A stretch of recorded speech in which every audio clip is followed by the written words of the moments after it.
Root cause analysis tools. Scatter diagram. Presented by Learn GMP Incorporated in collaboration with Technical Training and Consultation Service. Content. What is a scatter diagram? Application in GMP? How to use a scatter diagram. GMP example, granule moisture versus tablet hardness. Sample scatter diagram. Pros of scatter diagram. Limitations of scatter diagram. When to use scatter diagrams in GMP. Key takeaway. What is a scatter diagram?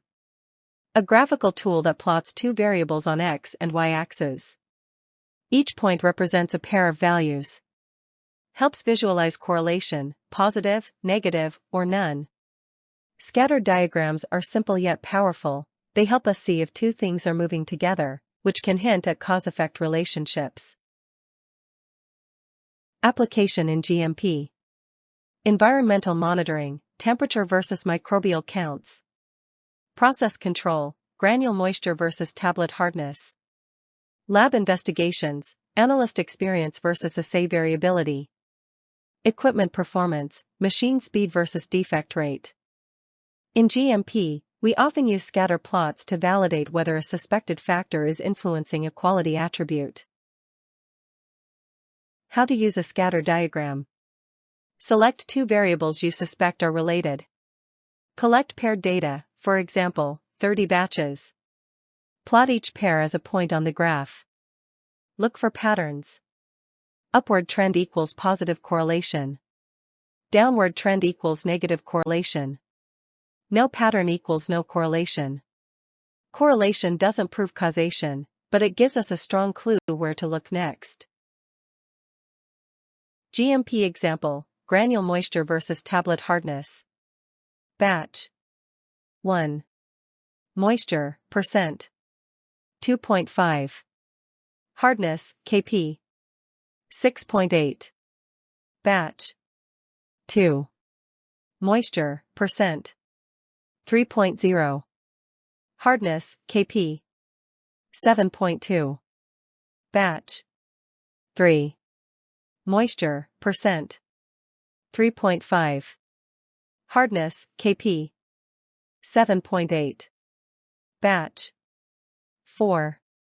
Moisture, percent. 4. Hardness, kp.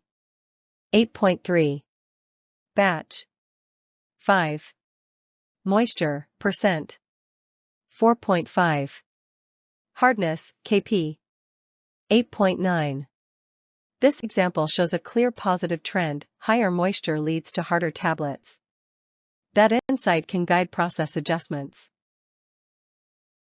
Sample scatter diagram. X-axis, granule moisture, percent. Y-axis, tablet hardness, kp. Points form an upward trend. Visualizing the data makes it easier to communicate findings and justify kappas or process changes. Pros of scatter diagrams. Simple and intuitive. Reveals trends and correlations. Supports data-driven decisions. Useful for continuous improvement. Great for visual communication. Scatter plots are often the first step in statistical analysis. They help us decide if deeper tools like regression are needed. Limitations of scatter diagrams. Doesn't prove causation. Not suitable for categorical data. Can be misleading with small data sets. Overplotting can obscure patterns. Use scatter plots wisely. Always validate trends with additional analysis or controls.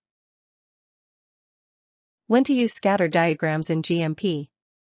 During investigations to test hypotheses. In trend analysis for environmental or process data. To visualize kappa effectiveness. As part of process validation or OOS analysis. Scatter diagrams are a great way to bring data to life and support your story during audits or team reviews. Key takeaways. Scatter diagrams help visualize relationships between variables. They're best for continuous data and early-stage analysis. Use them to guide deeper investigations or support kappas. Think of scatter diagrams as your GMP compass. They won't give you the full map, but they'll point you in the right direction. Thanks for watching our channel.